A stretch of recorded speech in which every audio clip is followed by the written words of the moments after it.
변할수록 우리의 법도 바뀝니다. 옛날에는 법이 해당이 안 됐는데 요즘에는 법에 해당되는 것들도 있고 또 없어지는 법들도 많이 있고요. 하지만 하나님의 법, 곧 하나님의 말씀은 오래전부터, 영원전부터 앞으로 세상 끝날까지 변함이 없이 동일합니다. 하나님의 말씀은 모든 법들 위에 상위법에 있어요. 맨 꼭대기입니다. 그런데 우리가 왜 하나님 말씀에 불순종하고 왜 별로 신경을 안 쓰냐? 하나님 말씀 어긴다고 지금 당장 감옥에 가진 않으니까. 그러나 결국은 나중에 여러분 죽고 나서 천국에 들어갈 때 그때 결판 나는 거예요. 젊을 때는 내가 세상 다 할 것 같고 힘이 있어서 뭐든지 다 할 것 같고 내 뜻대로 다 될 것 같은데 여러분 다 살아보셨지만 결국에 여러분 50대 넘고 60대, 70대, 80대 되니까 여러분 남는 게 뭐가 있겠어요? 여러분 다 내가 이뤄놓은 억족들, 아들 농사 잘 지었다, 딸 농사 잘 지었다, 그거 자랑할 수 있어요? 손주들, 손녀들, 손자들 잘 커가지고 이제는 뭐 좋은 직장 다닌다, 그거 여러분들의 업적이라고 내세울 수 있어요? 우리 업적은 하나도 없어요. 단지 그저 하나님의 백성으로 하나님 말씀 따라 순종하며 그냥 천국에 가는 것이 그게 최종 목적입니다. 그래서 우리가 말씀에 따라 살고 말씀에 순종하고 그 천국에 못 가기 위해서 나쁜 세력, 어둠의 세력들이 자꾸 나를 괴롭히고 나를 떨어뜨리는 것과 싸워서 이겨줘야 되는 거예요. 몸이 아프다고 또 뭔가 자꾸 일이 잘 안 된다고 모든 걸 다 내팽개칠 필요 없어요. 그게 전부가 아니거든요. 다 지나가는 겁니다. 다 지나가고 결국에는 천국에 가서 하나님과 영원히 같이 사는 겁니다. 이 땅에 있는 동안만큼은 우리가 살아야 될 모든 기준은 말씀입니다. 말씀 안에 세상 법이 포함되어 있어요. 말씀만 제대로 지키면 세상 법에 저촉될 것이 하나도 없습니다. 그러나 세상 법에 저촉되지 아니해도 하나님 말씀에 위반되는 것들이 너무 많습니다. 세상 법에 의존하지 말고 하나님 법에 의존하면서 사십시오. 그것이 여러분들이 형통해지는 길이 될 줄로 믿습니다. 할렐루야, 할렐루야. 자, 오늘은 요한계시록 3장 7절에서 13절에 있는 말씀을 가지고 성도에게 열리는 문이라는 제목으로 말씀을 전하겠습니다. 여러분, 문이라고 하면요, 여기에서 저기 혹은 안에서 밖으로, 밖에서 안으로 이렇게 연결시켜주는, 통할 수 있는 통로가 되기도 하고 그런 장치가 되기도 해요. 그래서 우리는 출입문이라고 하잖아요. 나가기도 하고 들어오기도 하는 출입문이라고도 합니다. 여러분, 지금 우리가 예배드리고 있는 이 예배당도 마찬가지로 여러분들이 저 예배당이 뒤에 있는 문을 통해서 지금 이 자리에 들어온 겁니다.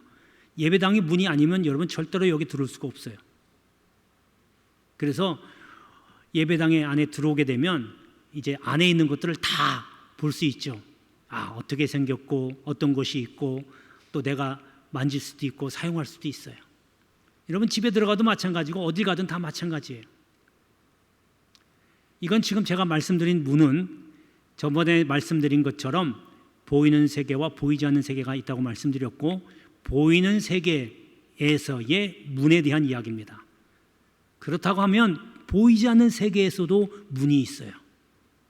세상 사람들은 그게 뭔지 모르지만 뭐라고 표현하냐면 마음의 문이래요. 마음을 열었어. 마음 문을 열었어. 그러니까 한번 얘기 좀 나눠봐.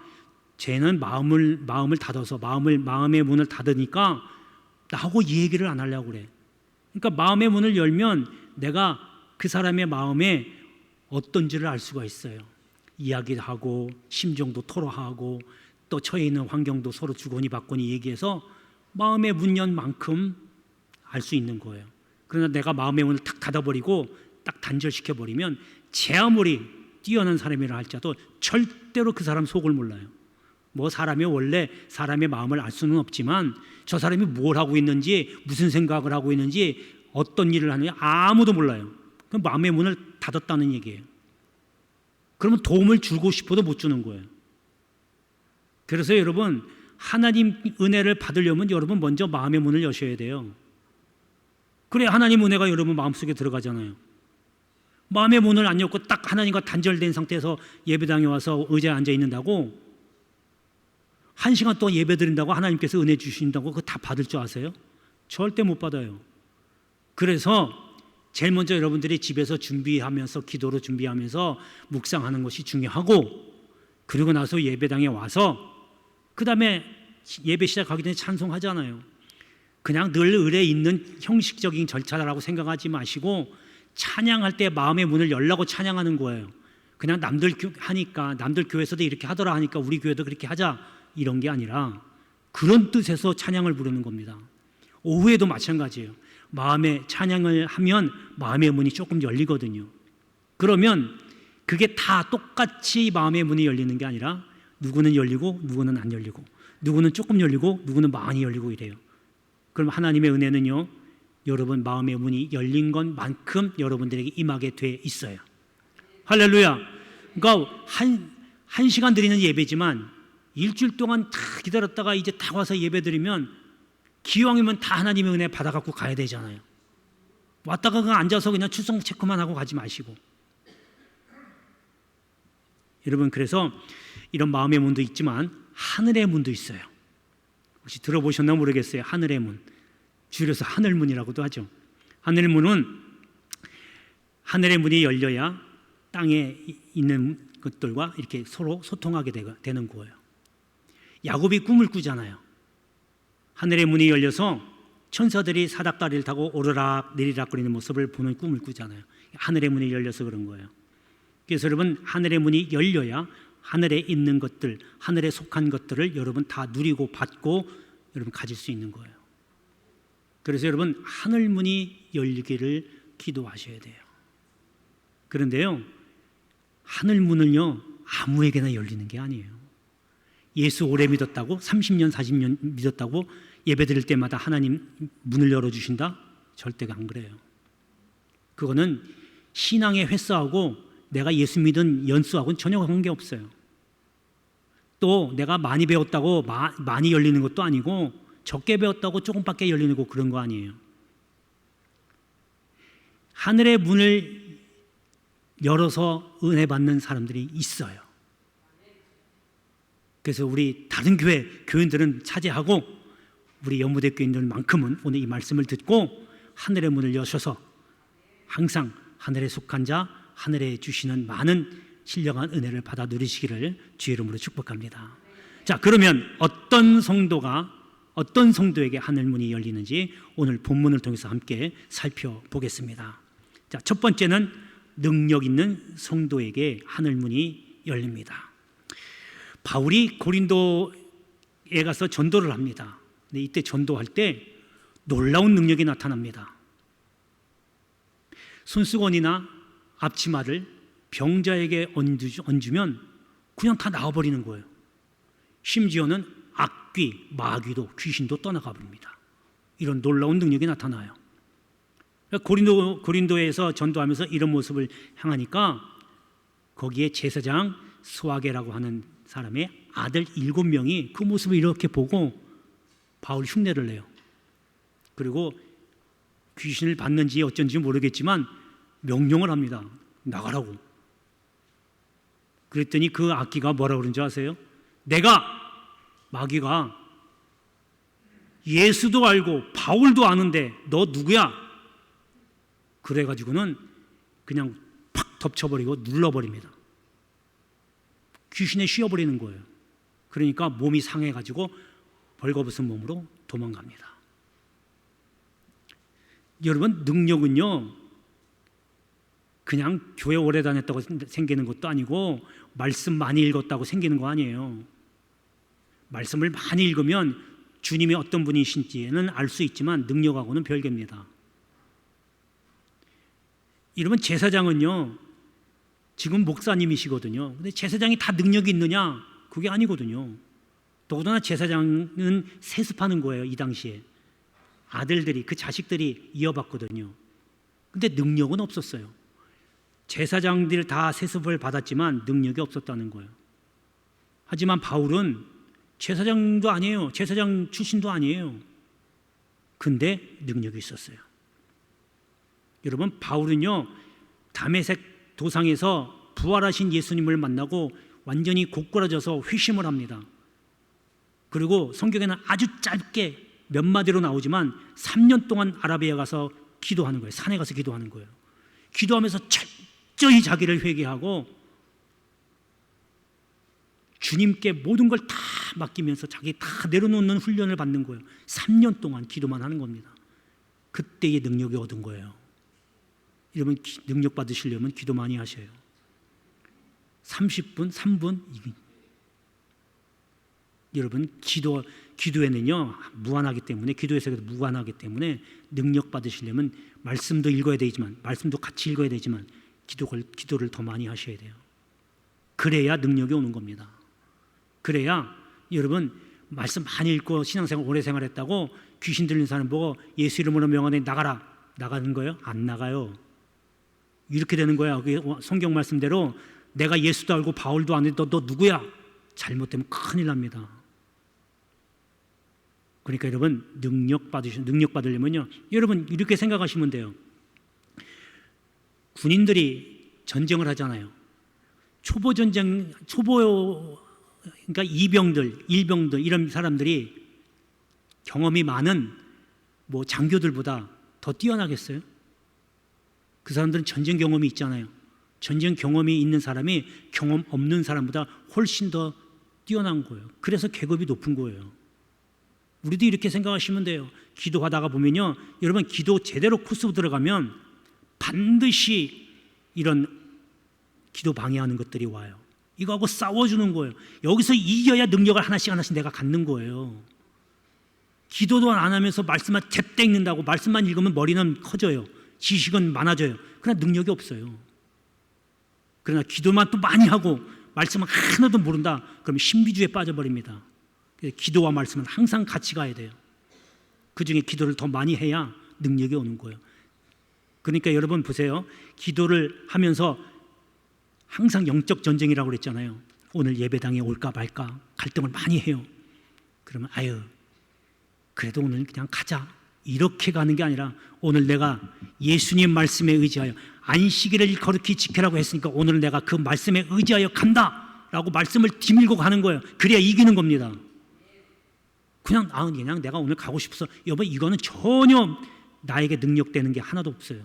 말씀에 의지해서 물리쳐야 그 능력이 나한테 오는 거예요.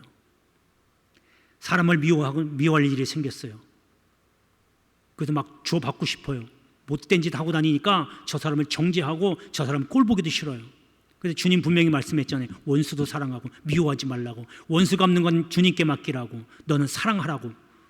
그럼 그거 해야 돼요. 그게 그냥 되는 게 아니라 기도하면서 해야 되는 거예요.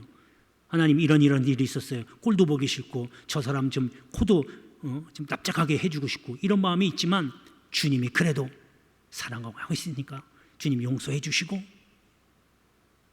그 뒷일은 주님께 맡깁니다. 저는 그저 그 사람 불쌍히 여기는 마음 주시고 사랑하는 마음 주세요. 이렇게 넘기는 겁니다. 미워하는 사람 있다고 같이 그냥 주워받고 꼬집고 핥히고 그러면 능력은커녕 오히려 죄에 빠지게 돼요. 이렇게 해서 말씀으로 넘길 때, 하나 성공할 때 그 능력이, 말씀의 능력이 나한테 오는 겁니다. 이것이 차곡차곡 쌓여서 정말 큰일을 탁 터질 때 예수 이름으로 말씀을 탁 갖다 들이대면 능력이 나가는 거예요. 할렐루야. 아주 귀한 말씀을 드립니다. 여러분 이렇게 해서 다른 건 몰라도 능력 있는 성도 되시길 바랍니다. 바울은 제사장은 아니지만 능력이 있었고 영광의 문이 그걸로 인해서 열리게 된 겁니다.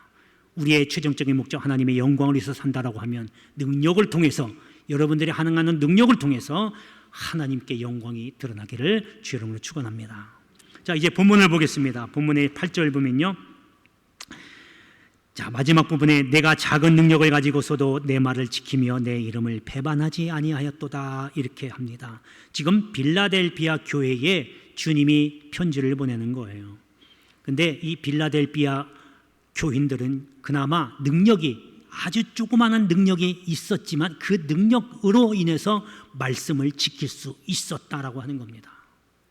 즉 믿음을 지킬 수 있었고 이 일을 통해서 하나님께 영광을 돌릴 수 있는 영광의 문이 열렸다라고 하는 이야기입니다.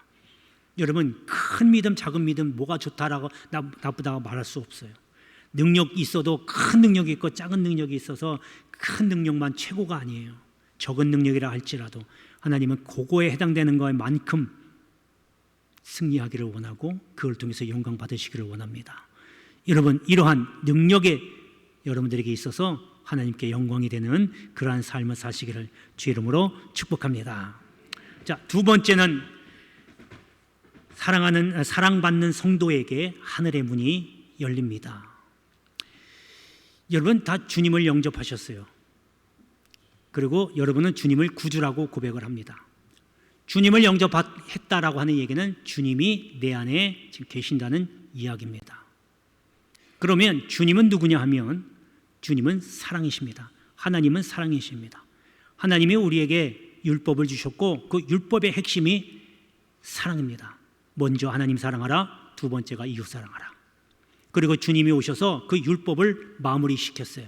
완성시켰다는 거예요. 율법의 부족한 부분들을 주님이 오셔서 마무리시키고 완성시켰는데, 그리고 주님이 하신 말씀이 새 계명을 너희에게 주니 너희가 서로 내가 너희를 사랑한 것 같이 너희도 서로 사랑하라. 그러니까 결국 뭐냐면 하나님도 사랑이고 주님도 사랑이에요. 그럼 내 안에 주님이 사랑하시고 여러분 다 주님 사랑한다고 고백하잖아요. 그런데요, 주님은 모든 사람을 다 사랑하지만 진짜 주님께 사랑받는 사람은 몇 안 된다는 거 아세요?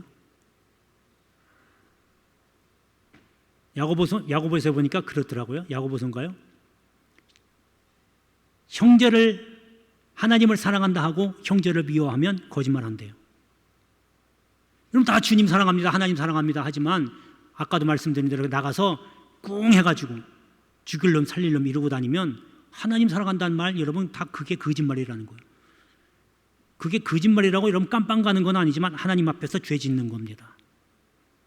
그래서 어떻게 주님으로부터 하나님으로부터 사랑받느냐, 그 답변이 요한복음 14장에 나와 있는데, 나의 계명을 가지고 지키는 자라야 나를 사랑하는 자니 나를 사랑하는 자는 내 아버지께 사랑을 받을 것이요 나도 그를 사랑하여 그에게 나를 나타내리라. 그러니까 하나님께 사랑받으려면 계명 지키라는 거예요. 계명이 뭐예요? 주님 말씀하셨잖아요. 내가 너희를 사랑한 것 같이 너희도 서로 사랑해라. 사랑하는 것이 계명 지키는 거고, 그 계명을 지켜야 하나님께 사랑을 받는다는 얘기예요. 그 사랑을 받아야 하늘의 문이 열리는 겁니다. 여러분 계명 지키는 게 그렇게 아까 말씀드렸는지 모르겠지만 쉽지는 않아요. 그렇다고 못할 것도 없어요. 하나님 사랑합니다 고백했으면 이웃을 사랑을 먼저 하세요. 하나님 사랑하는 거는 여러분 웬만한 분들은요, 여기 다 계신 분들 다 집사님 이상이셔요. 웬만한 분들은 다 지킬 수 있어요. 이웃 사랑하는 게 잘 안 되거든요. 이웃 사랑하는 게, 이웃에게 관심을 두고 하나라도 더 주고, 하나라도 보살펴주고, 하나라도 관심을 갖고, 전화라도 한마디 하고, 입술로도 사랑합니다 위로하고, 이런 말씀 한마디가 그 사람에 대한 관심이고 사랑이거든요. 이렇게 해야 하나님을 사랑한다는 거예요. 그렇게 하나님이 인정해 주신다는 거예요.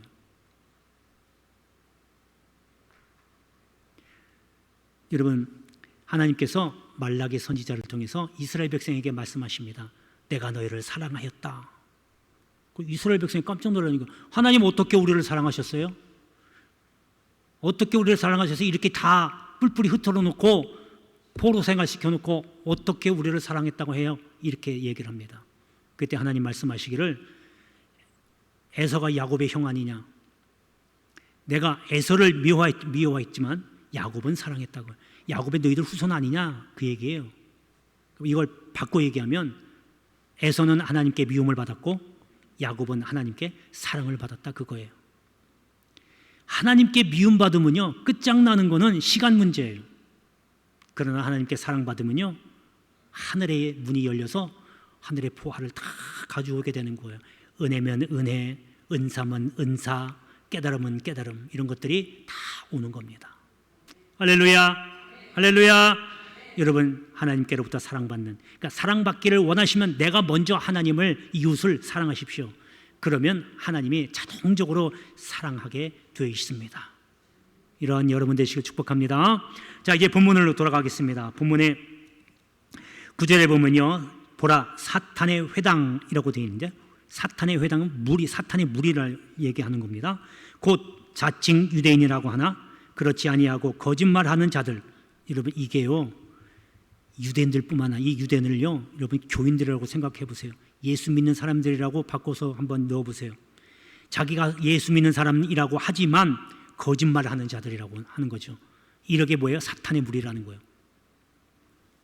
근데 그 끝부분에 보니까요, 내 발 앞에서 절하게 했다, 승리하게 했다는 거예요. 이 사탄의 무리를 꺾고 승리하게 했다라고 하는 겁니다. 그리고 나서 그 다음에 뭐라 하냐면, 그렇게 해야, 그렇게 하니까 내가 너를, 하나님이 너희를 사랑하는 줄을 알게 된다. 하나님의 사랑을 하니까, 하나님께 사랑받으니까 사탄의 무리를 꺾고 승리할 수 있다고 합니다. 할렐루야, 할렐루야. 이거 굉장한 겁니다.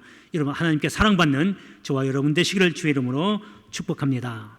자, 마지막 세 번째는 굳게 잡는 성도에게 하늘의 문이 열립니다. 바울이 디모데의 믿음을 이렇게 설명을 합니다. 이 믿음은 먼저 내 외조모 루이스와 내 어머니 유니게 속에 있더니 내 속에도 있는 줄 확신하노라, 이렇게 이야기합니다. 여기서 믿음은요, 거짓 없는 믿음이에요. 그러니까 그 어머니로부터 믿음을 물려받았고 그 믿음이 제대로 됐다는 얘기예요. 믿어도 그냥 껄렁껄렁 믿고 자기 멋대로 믿고 이런 믿음은 믿음도 아닙니다. 바로 믿는 믿음, 제대로 된 믿음, 이 믿음이 바로 승리하게 되고 복의 통로가 된다는 겁니다. 이제 말세 때는 믿음이 점점점 시험을 받고 믿음을 자꾸 떨어뜨리려고 하고 있습니다. 무엇보다도 믿음을 놓치지 않길 바랍니다. 할렐루야. 자, 이제 본문에 봅니다. 본문의 11절에 보면, 내가 속히 오리니 내가 가진 것을 굳게 잡아 아무도 내 면류관을 빼앗지 못하게 하라. 이거는요, 바로 믿는 믿음, 제대로 된 믿음이 승리를 하게 되고 면류관을 얻게 된다는 겁니다. 면류관을 얻으니까 상을 받으니까 영광의 문이 열리는 거예요. 이렇게 하나님의 영광을 위해서 사는 사람들은 항상 이러한 것을 통해서 영광의 문이 열려야 됩니다. 이러한 여러분 되시기를 주의 이름으로 축복합니다. 기도하겠습니다. 은혜로우신 아버지 하나님, 감사합니다. 저희들에게 하늘의 문을 열어주셔서